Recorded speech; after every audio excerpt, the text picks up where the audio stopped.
This show is part of the RetroZap.com podcast network.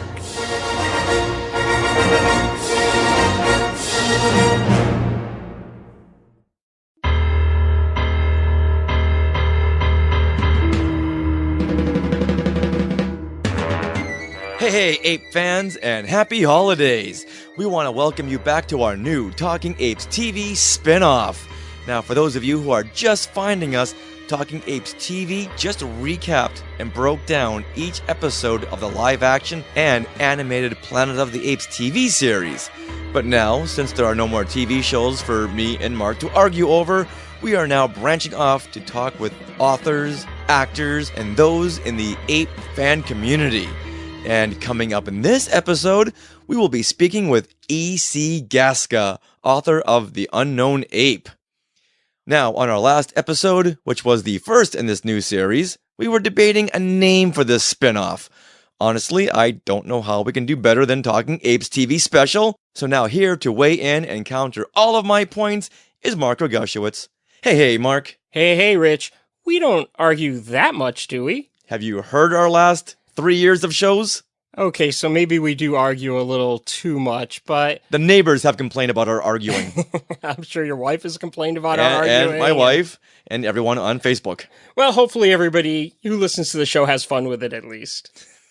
Well, you know what? If we have fun, they have fun. So before we get started, though, I wanted to express the main reason why I don't really like the Talking Apes TV special name, because I've been thinking a lot about it, and I've been trying to come up with another name.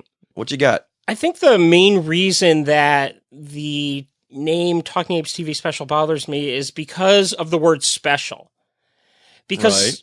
Well, special to me implies like a Christmas special, and it comes out like once a year, or a holiday special, which comes out once a year. But we're going to be doing these, hopefully, a lot more than once a year. And so if it comes out every month, it no longer is really a special. Is it? Well, the way I was thinking is there's the main show, and the special is the special addition to the main show. Because we're now going to be continuing this right on and on and on as time goes by, it feels like a special edition would be an add-on, but now it's going to become a regular thing, and that's why the word special was kind of bothering me. Okay, you know what? I do see what you mean by not every show can be a special. I just like the ring of the word special. But like on our last show where we talked with Dean Preston of the Simian Scrolls fanzine, we did say to everyone, to all the apes out there, hey, what do you guys think? And then we put it out on Facebook. So before we talk with E.C. Gaska, let's go into these Facebook comments. Maybe they got some better ideas. Okay, you know what? The apes out there have had great ideas in the past, so let's see what they come up with. Right, and I noticed that one of our regulars, Paul Hoffman, wrote in with a Facebook comment. He writes, so glad you guys are back doing more episodes. Really nice interview with Dean Preston. A show format like this allows you to branch out. Lots of possibilities now. Regarding the podcast name, I Like TV Special. Boom, there you go. Then he continues, it has a 70s vibe to it, and that's what I was going for. Like the old CBS special promos that sounded like this. That's what I was going for when I thought of the name TV Special. But hold on, Paul's got more. Then he writes, it's also simple, short, and easy to remember. Sorry, Mark. Well, at least he says he's sorry to me. And then Paul continues, or another option is to simply shorten it to Talking Apes. Whatever you decide on, please know you have me as a faithful listener and friend. All the best, Paul Hoffman. You know, honestly, I like the idea of shortening it to just Talking Apes. It's short, it's sweet, it's simple, and you're really only removing one word from our original title, Talking Apes TV, so people will, it'll be easier for them to find when they go searching for it, because if they put in Talking Apes TV, there's a good chance that Talking Apes will still come up. Right. And it kind of encompasses the ape world as a whole by just saying Talking Apes. So that he may have disagreed with me on the Talking Apes TV special, but I'm going to, agree with him here. I actually think that is a good contender. One check mark over here from me for Talking Apes. I like that. All right, next we have a comment from Jerry Lang. All right, so Jerry Lang writes, another idea is to keep Talking Apes as the main brand title. That's 2 for 2. I see a pattern. Yeah, pattern kind of existing here. So maybe Talking Apes it might be working its way there up our list. All right. Then add to it by subject. Talking Apes : movies for film review. Talking Apes : commentaries for film commentary. Talking Apes : production for cast and crew interviews, etc. I like Talking Apes TV. It's a brand new started, so I would just continue with that. So he likes Talking Apes TV, and I guess he's suggesting that we can either do Talking Apes with a colon and then a description of the show, or just stick with Talking Apes TV, since that's what we've been with the whole entire time. Right, that is the brand, but for search considerations, even if people do put in Talking Apes TV will come up in their search. So I guess the reason that I kind of want to get the word TV out of there and why I like just Talking Apes right now is we're not only going to talk about the stuff that was on TV anymore. We're going to bring in interviews and talk about the movies and everything else. Right. And in this day and age of social media, searchability does have a huge factor, and Talking Apes does work, and if you take out the TV, then it really opens us up. All right, well, do we have anybody else? Yeah, Michael Whitty. He writes, "Gentlemen, you ask for an alternative title. Maybe Talking Apes Fans, Talking Apes Movies, Talking Apes Stars, etc. to be appropriate to the content." So he's up for dropping the TV and going with Talking Apes. But he's saying Talking Apes Fans, Talking Apes Movies, depending on the content that we're going to talk about in that episode is what I'm assuming. That just might get confusing because then every week it would be a different name. We do need one definitive show title and then underneath a special guest. Right, but you'll notice that this once again has the words Talking Apes in there, right. So okay, you know what? I think we're heading somewhere. That's 3 for Talking Apes. Come on, someone else is going to go for Talking Apes TV special. All right, well, we also got a Facebook comment from Harry Callahan, and, well, we got to read anything that comes from Dirty Harry himself. All right, and he writes, "Another fun episode, guys. Thanks. How about Talking Apes TV bonus for a title?" That's not bad, but I'm still going towards Talking Apes. Yeah, I am up for dropping the TV since this is a spin-off. So we need to change the name a little bit, kind of like what they did with Three's Company when they had the spin-off. They called it Three's a Crowd. Right. Well, I'm also thinking now, as I'm looking at the Facebook post that says Talking Apes TV bonus, but that's kind of the same thing as special, where every episode isn't a bonus because they keep happening. So I think what we have to consider is that this is going to be a spin-off, so it needs a new title. Even if we drop off the TV, that's still a new title. Mark, people seem to be liking Talking Apes as a general title, and then we can always add underneath that in the Facebook artwork and on iTunes who the special guest is. Right, but for the name of the show, I think I'm going to go with Paul Hoffman's suggestion of Talking Apes. All right, you know, it seems like everyone pretty much went with Talking Apes, so somewhere in their title, it seems. All right, so do we have a new title? I say we have a new title. Talking Apes! Talking Apes! All right, there you go. So, you know what? Let's welcome everyone to Talking Apes. Yeah, that one just rolled off the tongue. I like it. All right, there we go. All right, now, with that, Mark, let's move into our fun-filled discussion with author E.C. Gaska. Now, how many times have you wondered what would happen if characters from all the ape timelines converged into one super story? Only then, along comes the short story featured in Planet of the Apes, Tales from the Forbidden Zone, titled The Unknown Ape by Andrew E.C. Gaska, and mind blown. Ape fans will also recognize his name as the author of the illustrated novel Conspiracy of the Planet of the Apes, and now Andrew E.C. Gaska is working with Fox to straighten out the official ape canon. He has also delved into the world of other classic sci-fi shows such as Buck Rogers, which I love, and Space 1999, another show that I love.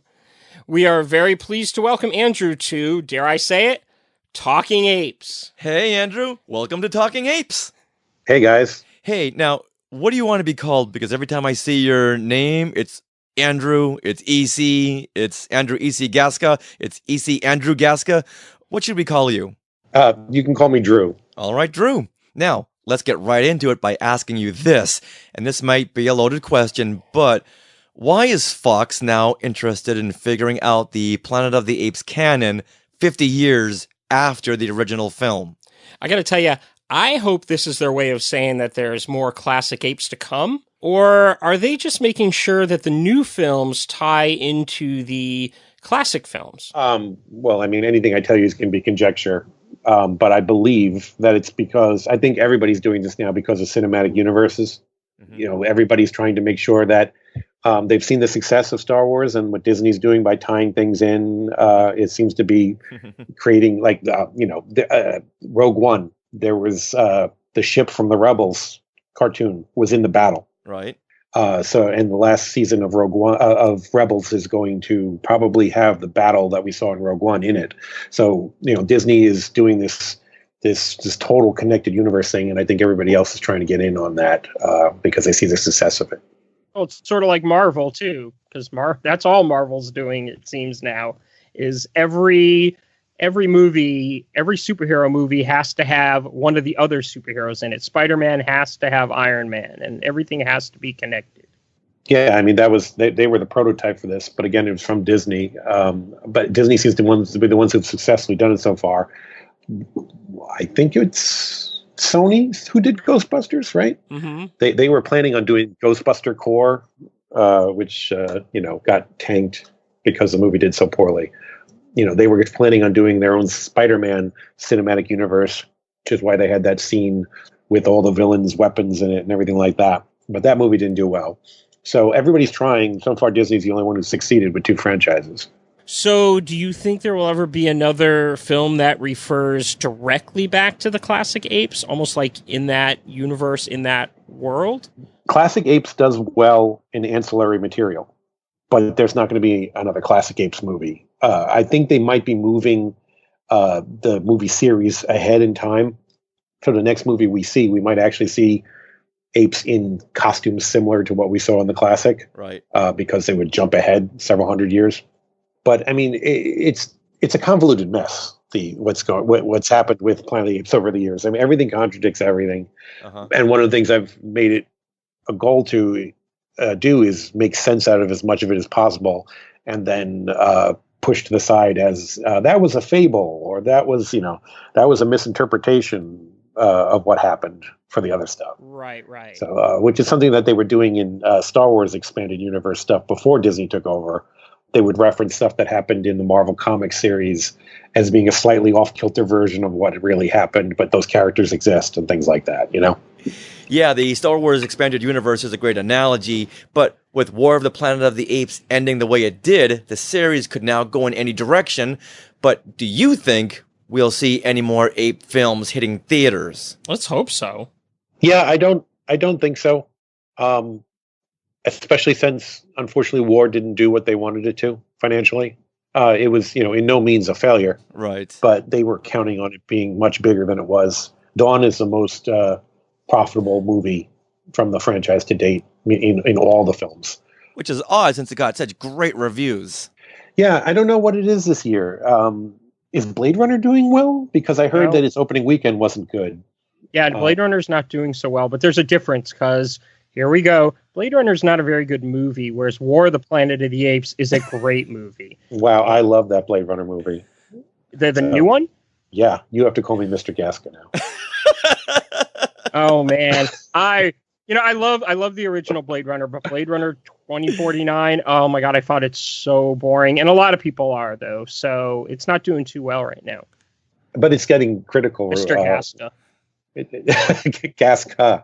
It's getting critical reviews though, isn't it? I mean, I've seen so much good things being said about it, even if people aren't spending the money. Yeah, the reviews for it are pretty incredible, but for some reason, people don't listen to the critics as much as the filmmakers want us to think. They keep putting down Rotten Tomatoes because if you give a movie a bad review, people aren't going to go see it. But then explain to me why War of the Planet of the Apes, which got great reviews, and Blade Runner, as much as I didn't like it, it got great reviews. Why aren't people showing up enforced for these movies if something like Rotten Tomatoes is a deciding factor?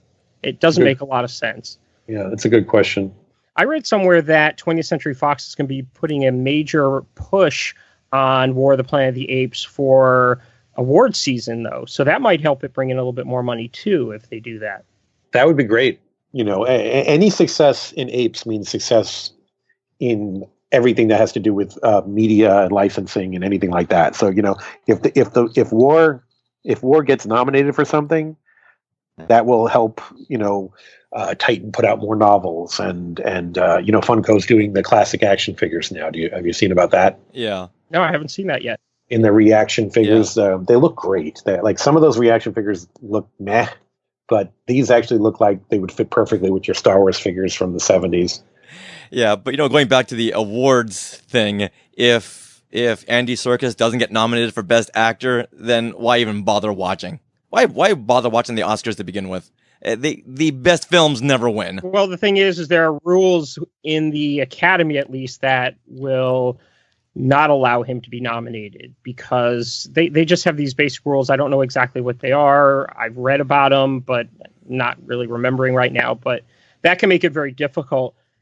To me, Best Picture, Best Director, I mean, the movie itself was not a Planet of the Apes movie. It was a movie. It was everything. It was just everything about it. It wasn't like a franchise film. It was, let's make a great film. The same thing with Dawn of the Planet of the Apes. And that's why this franchise, to me, everybody talks about Marvel and all that. But to me, the Planet of the Apes franchise is really turning into one that I can see in 50 years, people still talking about, or maybe reflecting back on. The way they reflect back on Blade Runner, because Blade Runner didn't really do a lot of business when it was first released either all those years back. Right. And now everybody talks about it. You study it in film school. And I think that these Planet of the Apes movies, they're going to stand out over the Marvel movies because they're so well put together. They're so well constructed. They're so well written. They're so well performed.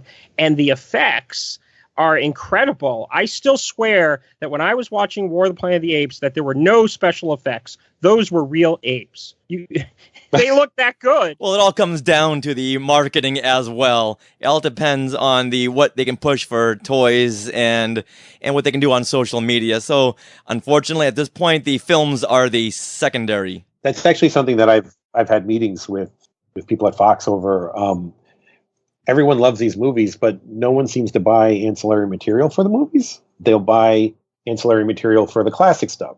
And my take on it is because at the end of the day, they look amazing, but they're apes. They're just apes. Like you look at Cornelius, and he's an ape-human hybrid wearing a cool costume. It's iconic.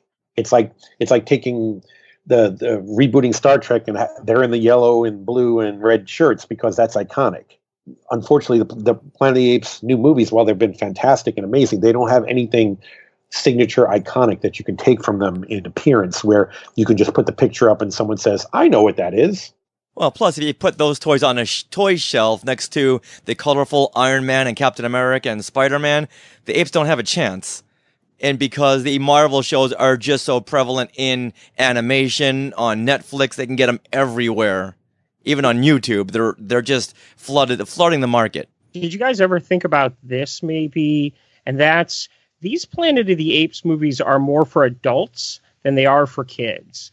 And maybe there really isn't a market for it for kids to play around with these ape toys. Because when I watch War of the Planet of the Apes or Dawn of the Planet of the Apes, it seems to be more something that would appeal to adults a lot more than kids. Matter of fact, I'm not sure kids would be as interested, at least kids of the age where they're playing with action figures. Who do you think is playing with action figures? Adult men.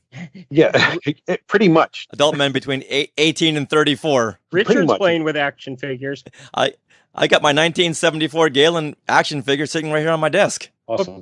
But back in the day when like the Star Wars action figures first came out with those Star Wars movies, the kids were the ones playing with them. They were playing Star Wars and stuff like that with their action figures.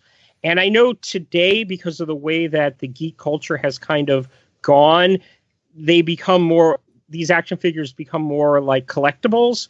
But if you really want to sell toys to kids, it's kind of gotta be something that's geared towards kids.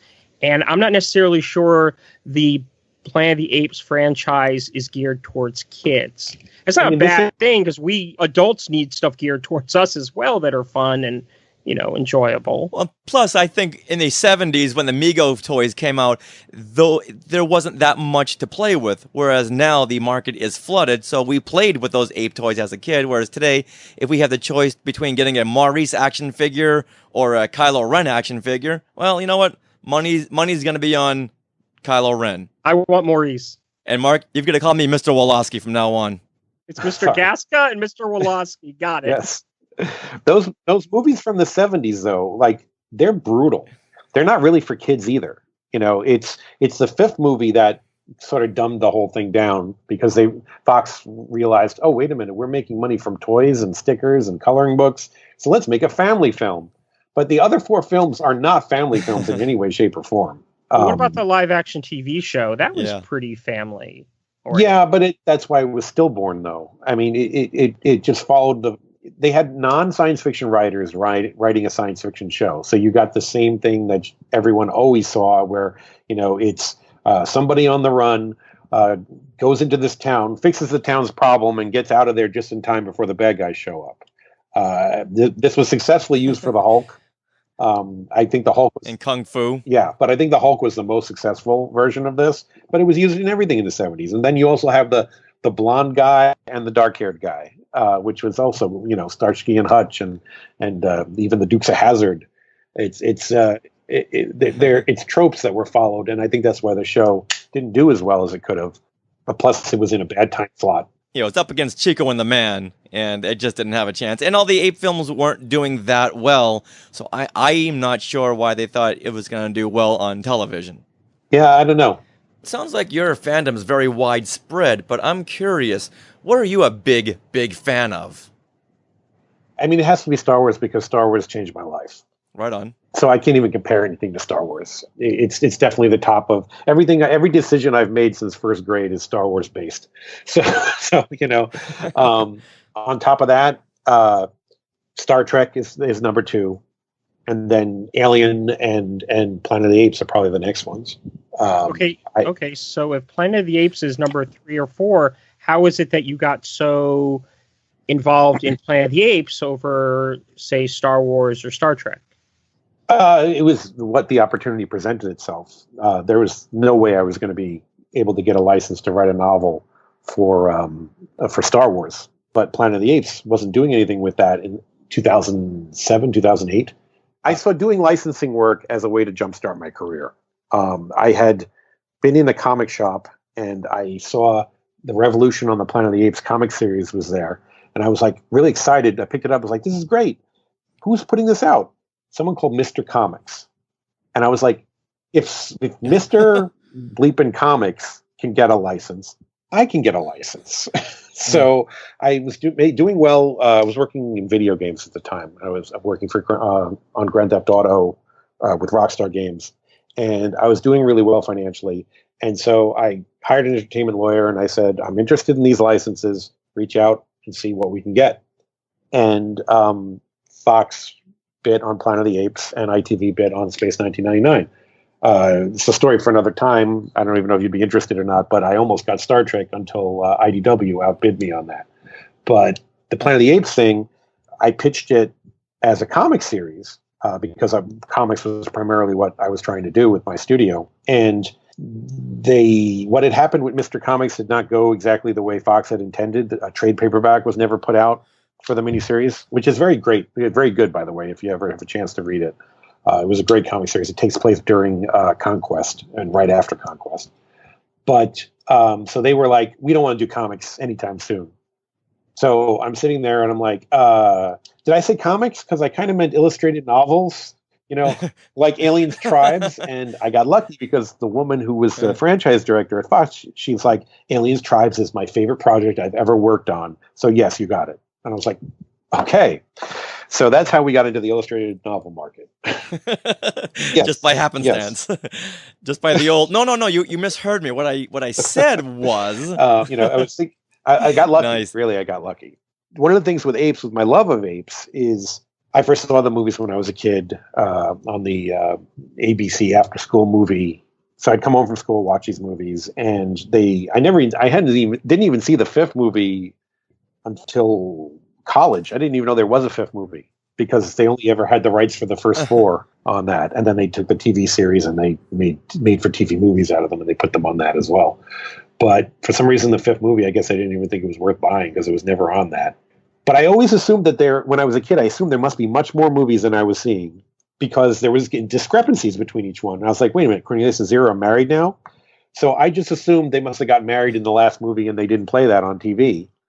And when I went and saw the movies later on in life, I was like, realized that I had made up all this backstory to make sense out of things that I thought I had actually seen. But no, this was all stuff I made up in my head. So I thought, why don't I do Planet of the Apes novels that fill in those blanks? Nice. And Fox approved it. And there's 6 novels planned. The first one came out, and because of politics, it looked like that was going to be the last one. But the people at Fox really liked what I had done, so they convinced Titan to pick up the classic license. And when they did, I got signed on to do my second book, which is coming out next year. Right on. Now, we got to say we were ecstatic with Unknown Ape, since many ape fans tend to overlook the animated series, and Talking Apes TV just reviewed the whole series of 13 episodes and can understand where they're coming from if they don't want to acknowledge the series. But what is your viewpoint on Return to the Planet of the Apes? And then let's talk about the Unknown Ape, because I'm extremely intrigued by the story. Yeah. The animated series to me was a much better TV series than the live action series. It had a. Now you can call me Mr. Augushowitz.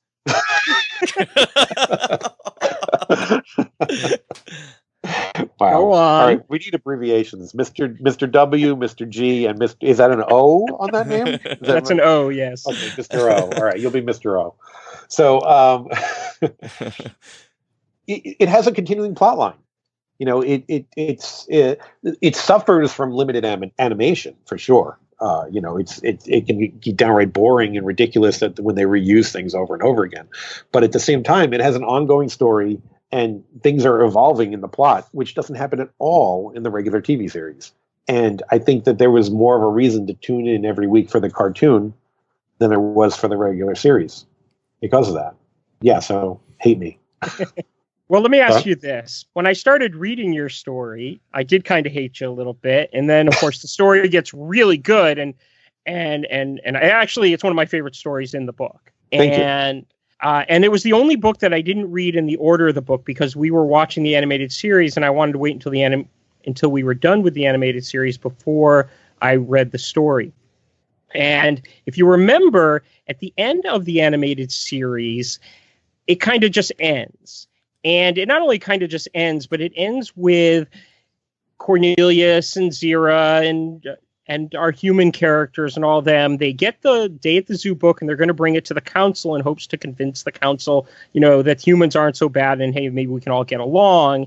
And we talked about this in our episode about how I felt that if anything, that might actually cause more problems and more trouble. And I didn't understand what they thought was going to happen when they brought this book to the council. And I agree with you on that. And then I go to read your book thinking he's going to give me the answers. He's going to give me the answers. And you didn't give me the answers. And I'm just kind of curious. Once again, I loved the story and I loved a lot of things that you did with it. And we'll get into that. But also, if you listen to the episode we did where we discussed your story, you can hear the love that me and Richard really did have for this story. I just really wanted an answer to what did they think was going to happen when the council saw this book and how that wasn't going to make things worse. And now I'm curious why you didn't approach that in your short story. You kind of like just skipped over it. And like you didn't have an answer. You're like, well, I'm not even going to approach it. I'm just going to tell my story, as opposed to I'm going to tell a story that takes place in the animated world. Let's continue it from where the animated series left off. The number one reason is we were limited to 7,500 words, and I had a story I wanted to tell, and when I got the contract, I didn't read it because I'm a dumbass. So I was one of the last people to turn the story in, and I had also heard, and that book was done without anybody thinking about continuity or anything. It was already in process, 90% done when they hired me to figure out the timeline, and when Fox hired me to figure out the timeline. So there's stories in there that are clearly not part of canon. I had heard that somebody was working on a story that is supposed to finish that off. The old TV, the old animated series. I believe it will be in volume 2 if there is a volume 2. If it's not going to be in volume 2, then I'll probably do it myself. But I wrote a story that was 17,000 words instead of 7,500 words. And I was one of the last people to turn it in, and my editors were like, dude, what the hell is this? And I was lucky enough that I had told the story in flashbacks. Like, everything that you read was actually the flashbacks that were happening in the bigger story I told. Right. The best solution seemed to be to cut the story in half, take the flashbacks and the current things and make them 2 separate stories, and then trim it down as much as possible. And so any mention of what happened after the book and all that stuff, it wasn't necessary to the story. So what happened after the end of the animated series? Yes. Anything that happened with that wasn't necessary for the story. All you needed to know is that whatever had happened between then and there, Urko tried a coup and was kicked out, and the Unknown Ape has been gathering people together to do his cause. That was all that was necessary.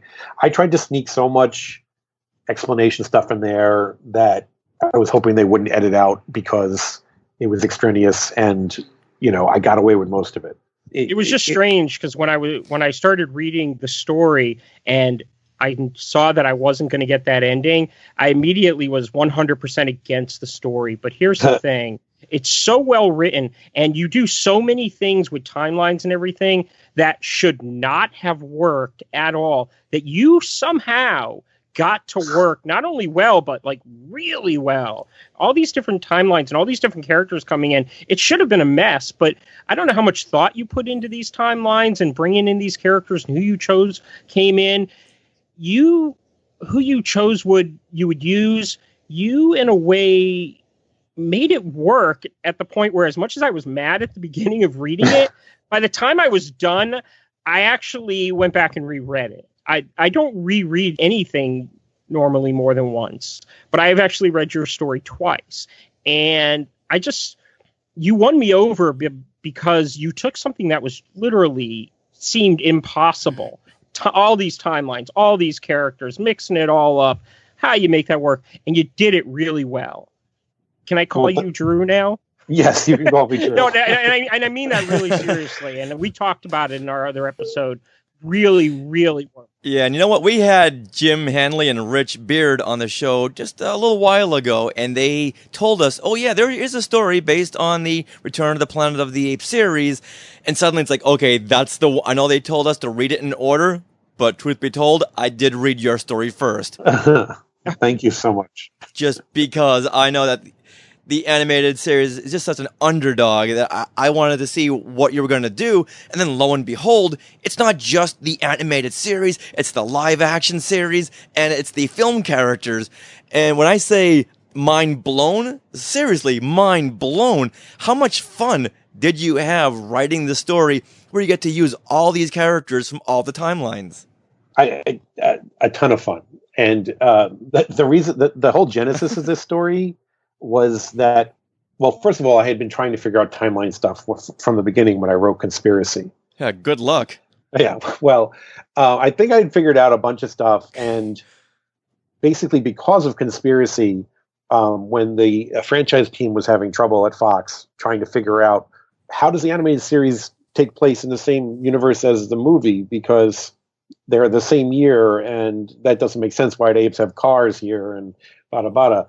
So, the Josh Izzo, who was franchise director over there at the time, he told the team, you should hire Drew Gaska as a consultant on this because, he figured out a bunch of stuff for his novel. And they called me, and I was like, okay, well, the problem is that if you watch the movies in 3 and 5, they say that time is a highway with an infinite number of lanes. You change your lane, you change your destiny. So different series take place in different lanes of this highway. And by the time I was done describing this to them, they were like, yeah, what's it going to take to have you do this for us? Because they didn't want to think about it. So I got lucky that my nerd knowledge paid off, and I did the timeline. And what they told me to include my book, that my book was canon now, Conspiracy, and to include the movies and the TV series. And I was like, well, I'm going to include the animated series and the comic books too, because I'm not going to leave that stuff out. So I made much more work for myself than I needed to, but I was like, this is a chance to define something that has been confusing to everyone.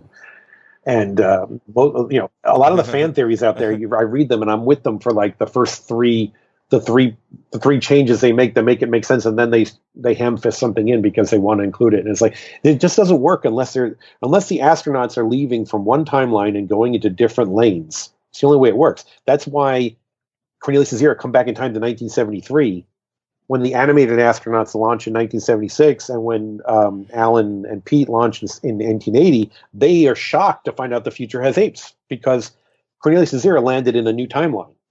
So all the astronauts came from timeline A and splintered off into different timelines when they went to the future. So I was working on this and figuring this out, and I was like, this is just total nerdness right here. And how can I make a story that makes this stuff relevant rather than it just being some background information that you can ignore or pay attention to? Because at the end of the day, we want to tell good stories, and that's what's going to hook you and make you believe this stuff. And I got to say, being an ape fan all of my life, the timelines finally made sense after reading your story. It's like, different lanes. I get it. But I do have to mention my favorite line in the whole book. And this is regarding the missile. You wrote, it was an angry and omniscient god of destruction, and it was in Urko's hands. Well, thank you. I love that line. I had to write that down. and it was in Urko's hands. That's never, anything in Urko's hands is never a good thing. No, definitely not. But now I got to ask you, why wasn't Pete or Galen in Unknown Ape? I couldn't figure that part out. When you were choosing all the different characters to bring in from the different timelines, or I guess we should call them highway lanes now, what was going through your mind in order to choose the particular characters that you chose? And I personally, as Richard just mentioned, he wants to know. I want a reason. Maybe I'm going to have to call you Mr. Gaska again, but I am demanding an answer to why Pete is not in the story. I really wanted him in the story when you started doing everything. Because he got no love, no backstory in the live action show, and now he's not even here. Here, you just ignored him. I've made everybody want to know what the hell happened to Pete. So in my 4th novel, when you find out what happened to Pete, everyone will buy that novel. If that's a true answer, then I love that reason, and I'm ready to buy the novel. But he better be in there.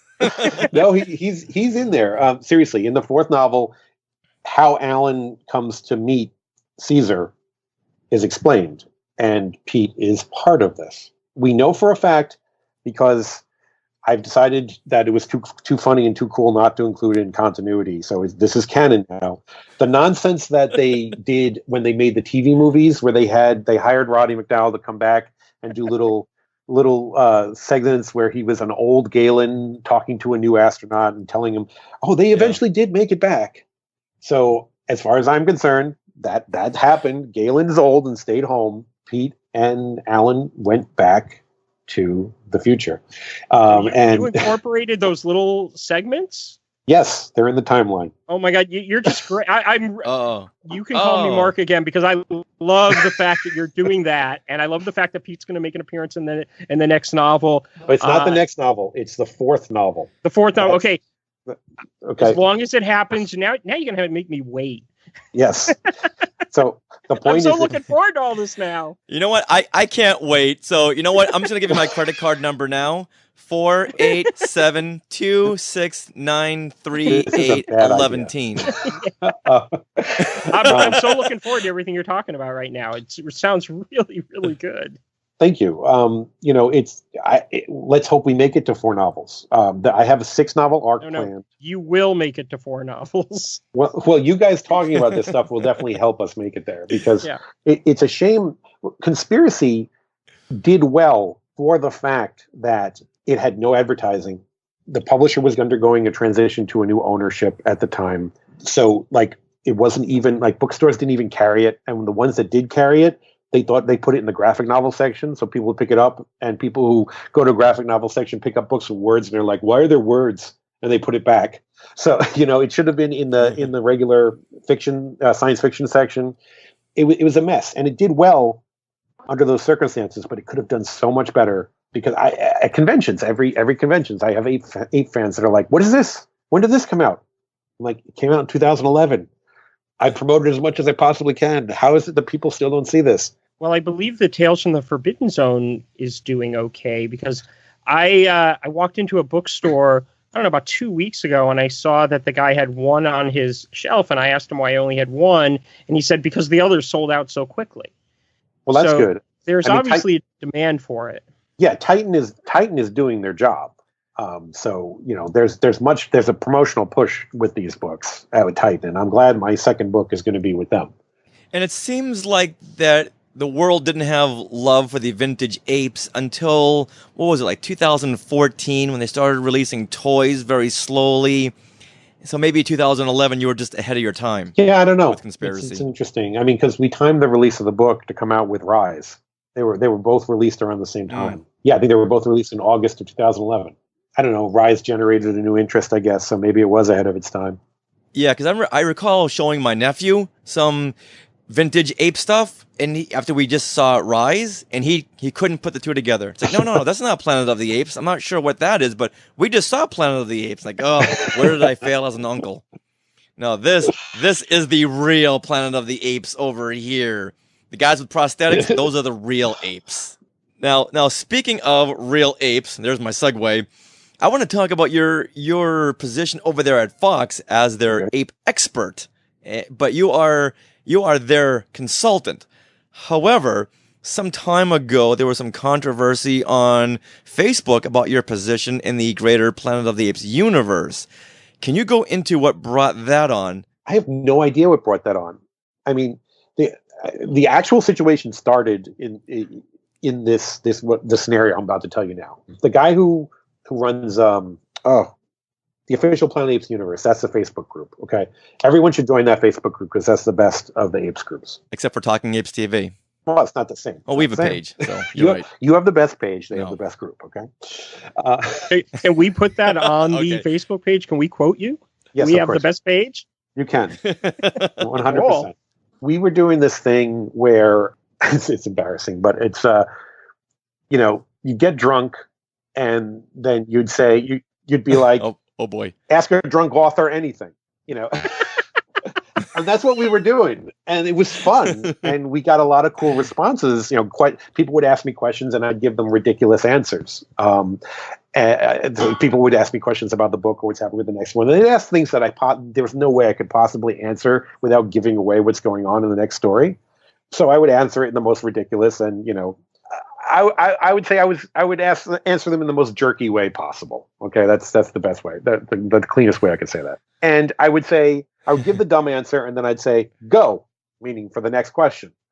And this person comes on, and they're like, "Who are you to answer these questions? And why do you, how dare you? You're so obnoxious. Go. I'm supposed to go because you said to." And I'm like, "I think you're missing the point. This is just a silly thing we do." And then they decided. You guys were drunk, and he was taking it serious. Yeah, and then he was like, "If you really work for Fox, then how you're representing them like this and blah blah blah." I'm like, "I'm not representing anyone. This is a fun little thing we're doing. if you look at the other responses, the other people are getting it. And this person had just joined the group the day before. And then they started questioning how if I really worked for Fox, and saying that they knew people at Fox who didn't know who I was. And I'm like, okay, but I have the paycheck that says I did this for Fox, and I have that says it all. At one point, they were saying I didn't even write a book, and I'm like, you can buy the book. What are you talking about?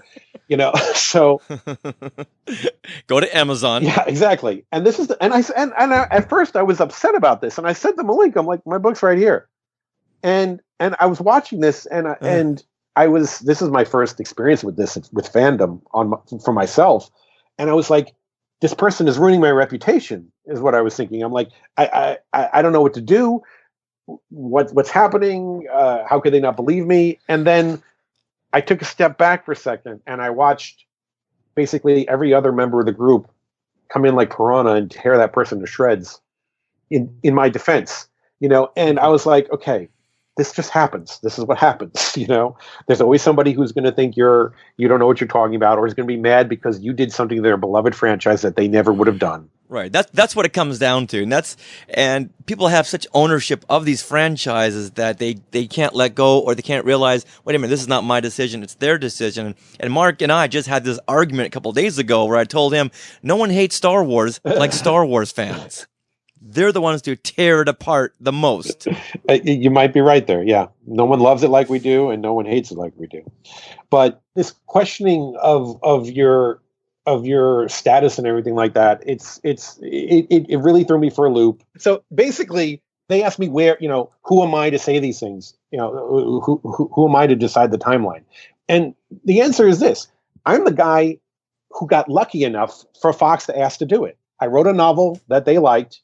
I was lucky enough to make that happen, where I got the rights to write the novel in the first place. I'm lucky enough that, since it was my first novel, I'm lucky enough that it didn't suck. And I'm lucky that they saw value in what I did.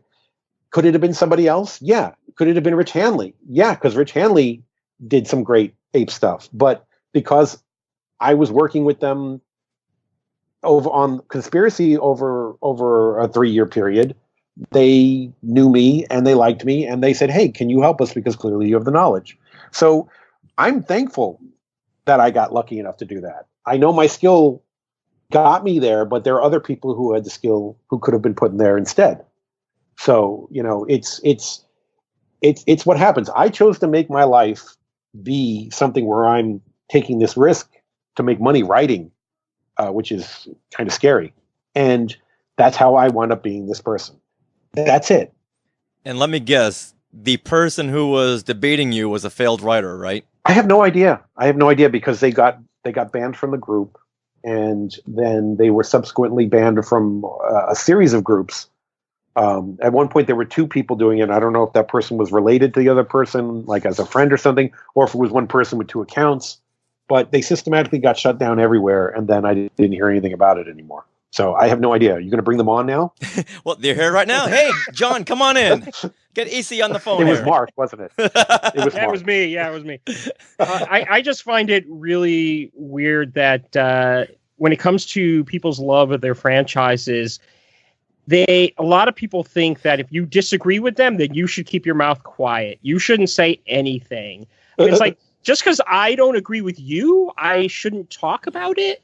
Everybody has the right to their own opinions. And I actually think that, to me, is the most interesting part of the conversations I have with Richard, not only with Planet of the Apes, but a lot of things, is we disagree on a lot of stuff. And it makes for a more interesting conversation, first of all. But second of all, you got to respect the fact that other people may not agree with you. And if you're really comfortable in your opinion, then what's the problem? When someone spends their whole life with these set of beliefs, and then here comes someone to challenge that, of course they're going to go ballistic if they don't have the mindset or the tools to be able to open up and absorb new information, which makes them grow as a person. They don't want to grow. They just think where they are is perfect, and they don't want to believe that, this is going this way and this should be going that way. And is there a possibility that could be going both ways? That will set a lot of people off. And just being in podcasting, I see that all the time. And it's frustrating that some people just don't want to grow, and they're stuck in this one spot without realizing there's a whole world of possibilities out there, of knowledge, of theories, of backstory, things to really expand your horizons of what you know. Yeah, I totally agree with you. But what's dangerous when it comes to somebody who's in like my position is that like I'm telling Fox, yeah, I think this should be canon or this shouldn't be canon. And if they say okay and they check off what I said, then I'm responsible for somebody being pissed off that's a fan. And it's gonna happen. It's gonna happen. But that fan should be more open to what's going on, and they might not like it, but they might, if they are open-minded to it, then maybe they could at least understand it and accept it, whether they like it or not. Like I don't like the fact that your story didn't continue the animated series, which is something I wanted. But then when you explain it to me, I at least now understand why you wrote it the way you wrote it. And I still do want that answer. But now when I go back to your story, I understand why you wrote it the way you wrote it. And if nobody's gonna do that story, I am. So, I'll find out what's going on, because I have an idea of what happened, and it's not good. but if it's not good, you'll just be backing what my theory was, and that is that it probably wouldn't be good if they brought the book to the council.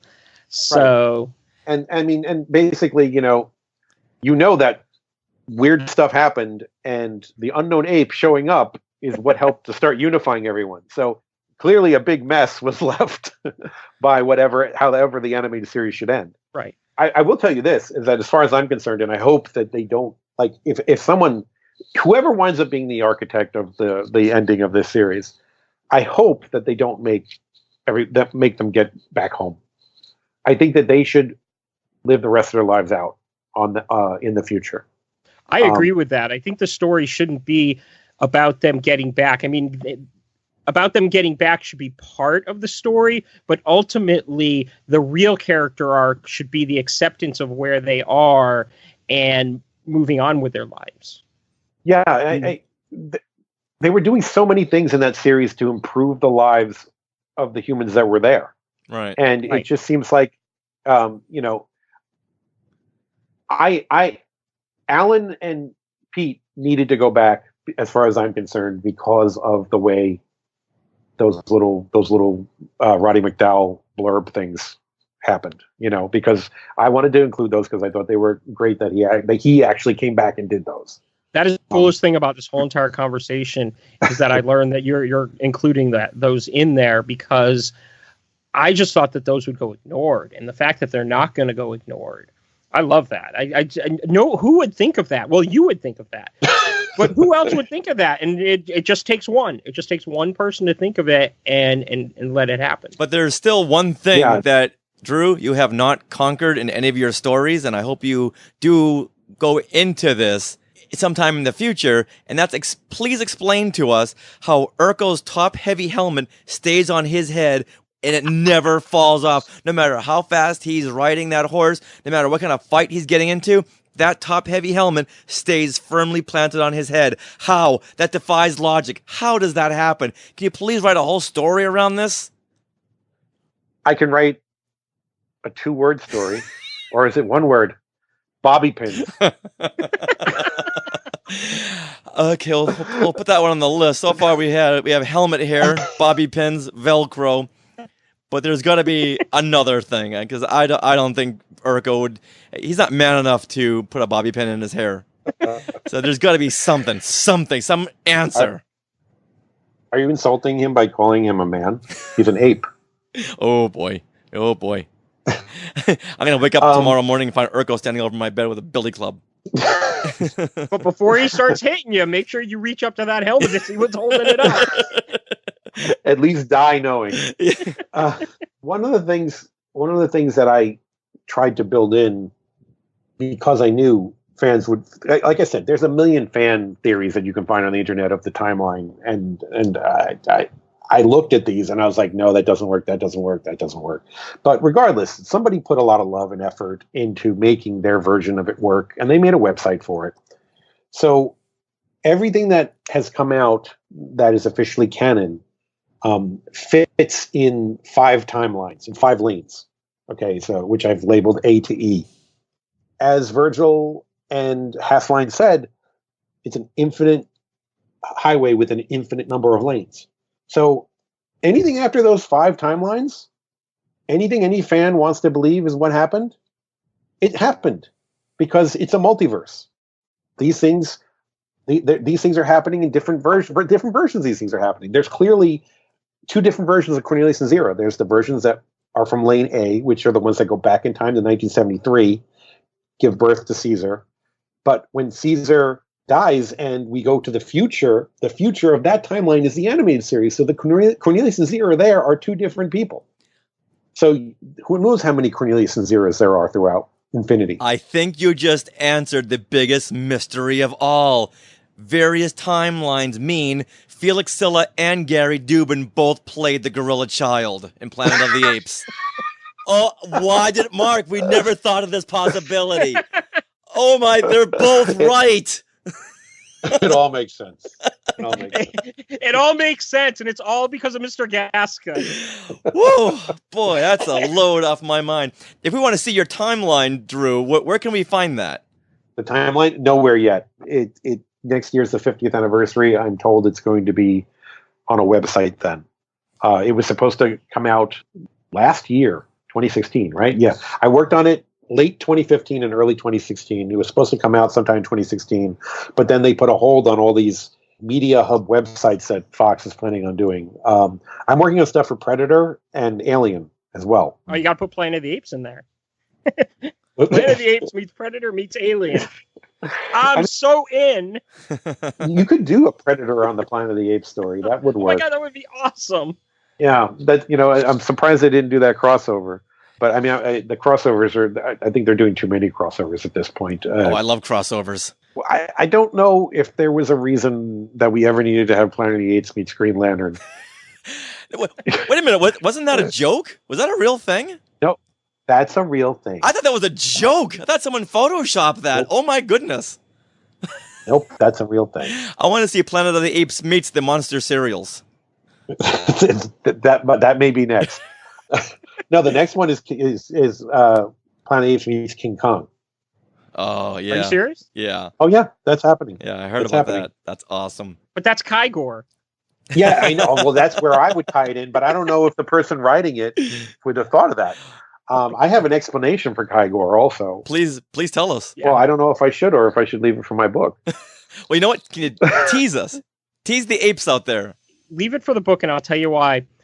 Whenever we talk about the Unknown Ape, I try to be as spoiler-free as possible because one of the really, really great things about that story is the discovery. And if you know anything about the story going in, I don't think it's going to work nearly as well because there's so many things that kind of come out of nowhere. Even the whole us telling people it's a whole bunch of different timelines coming together takes away a little bit because as you discover these little tiny pieces and who is actually in the story and what this means and what this timeline means and what, the Unknown Ape actually means, it's that discovery that really makes it effective. So I actually don't want to know anything about this other thing.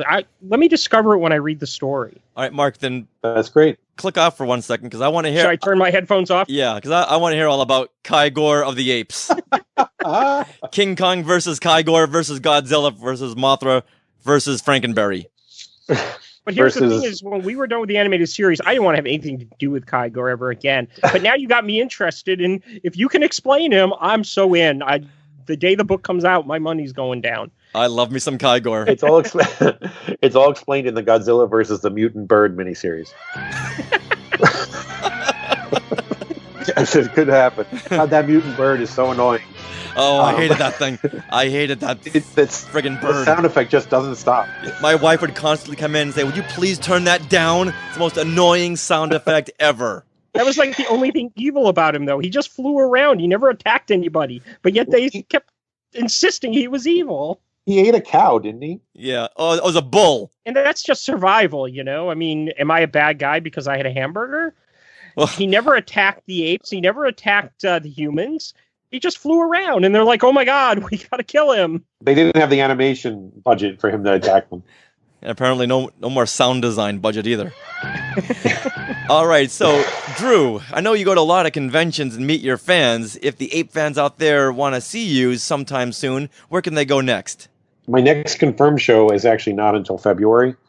That's Pensacon in Pensacola, where I now live. Convenient. So yeah, I was invited to be a guest there, and I will be. I usually do C2E2, Emerald City Comic Con.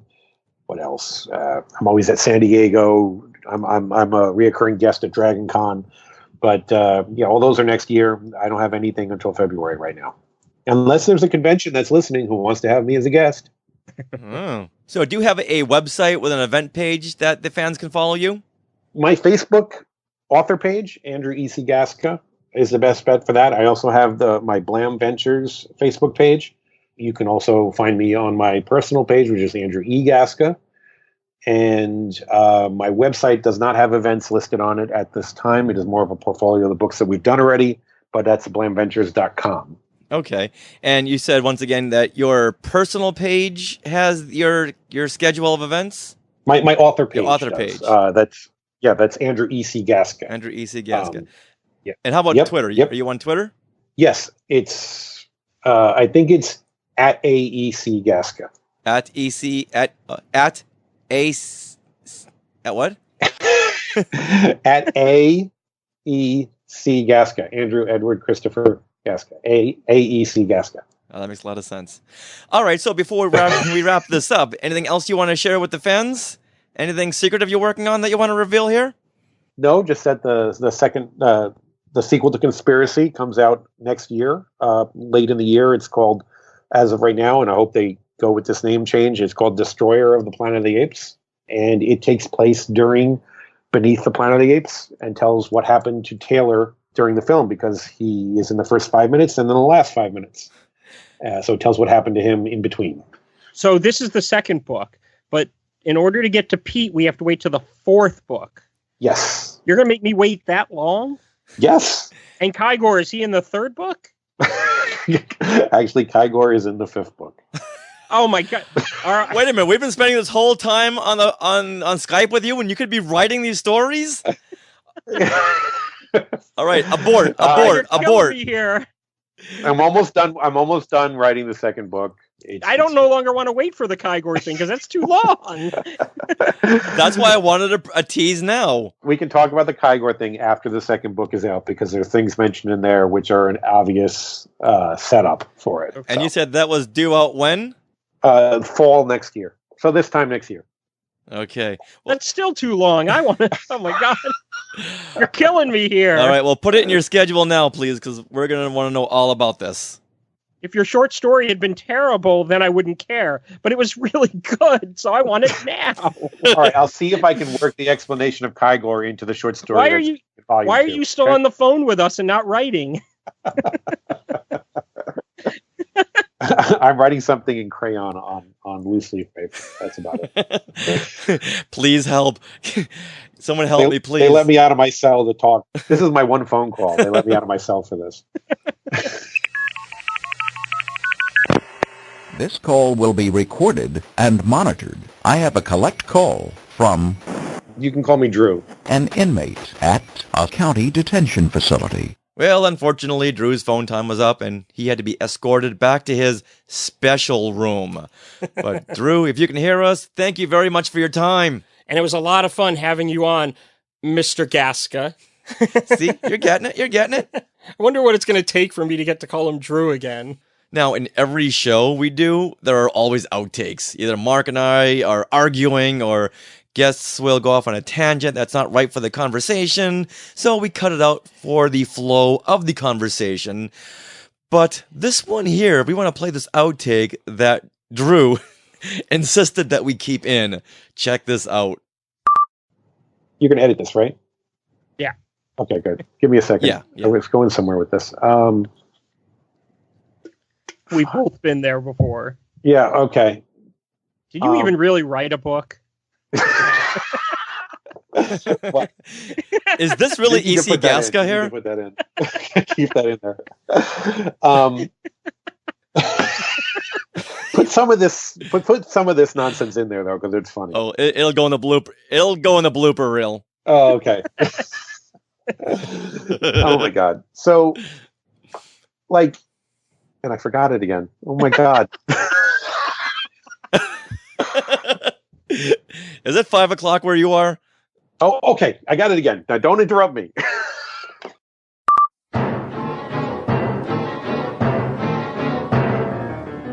Well, thank you once again for coming back and listening to this week's show, which I guess we're now calling Talking Apes. Yes, we are. Now, coming up in the next episode of Talking Apes, we are going to be talking with Bobby Porter.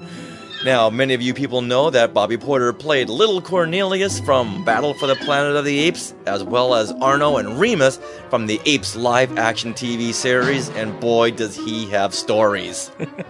You're not kidding.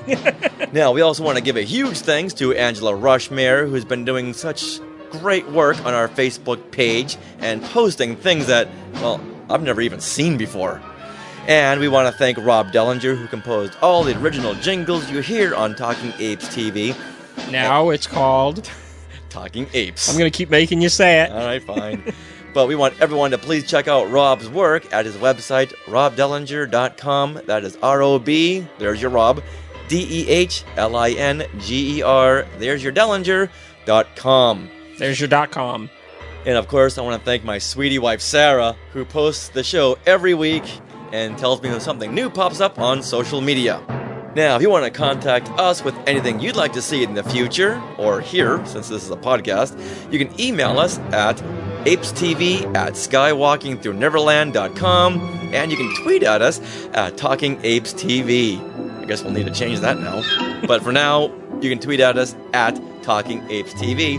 But we encourage everyone to go over there to our Facebook page and like us. You can find that at facebook.com/TalkingApesTV.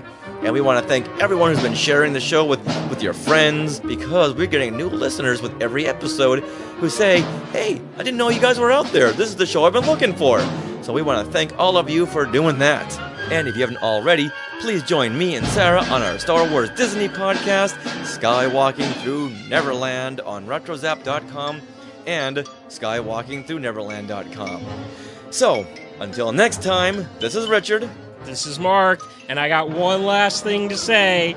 Talking Apes, Talking Apes, Talking Apes. Hey, you know what? Before we cut out, we want you ape fans to hear a great song sent in by listener Mark DiVattimo from Australia, who is in a rock metal band called Psychonaut. Now, if you like power, speed, thrash metal, then hang on to something. Here is their tribute to Planet of the Apes. Mark, you go ahead and say this title, because I can't. I'm not saying that title. How good is your Italian? All right, I'll take a stab at it. Pianita del Simi. All right, for the Italian listeners out there, so sorry we butchered that name, but that was Planet of the Apes in Italian. Now go ape.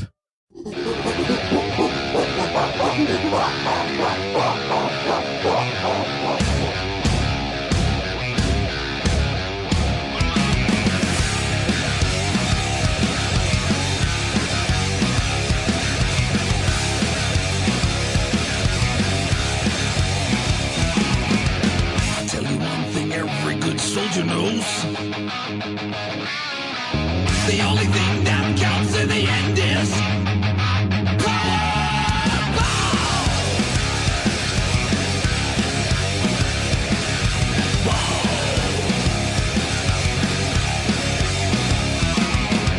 I don't say all humans are evil because the skin is white. The only good human is a dead human.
expand the boundaries of our intellectual power.